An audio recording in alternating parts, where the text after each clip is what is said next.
Why does Objectivism advocate for free market or laissez-faire capitalism, and why is the best option? Let me give you a real example.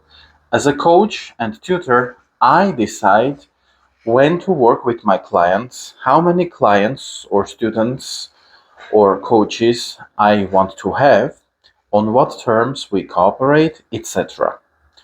All of that is possible thanks to freedom. And here's another real example from the life of my parents and of people who lived in the USSR. Back in the USSR, the government gave you very little choice.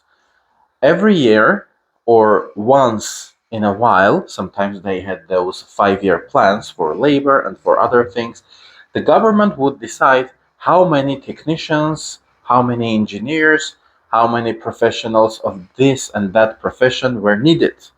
And the universities would simply say, we are going to take 200 students that will become chemists, 100 students that will become engineers, etc. So there was no choice. You didn't have a choice. And doing a side gig was a criminal offense. Suppose you were an engineer and you were paid very little, which was the case in the USSR, and you wanted to earn money in a different with something else, something you could do, you would be persecuted by law.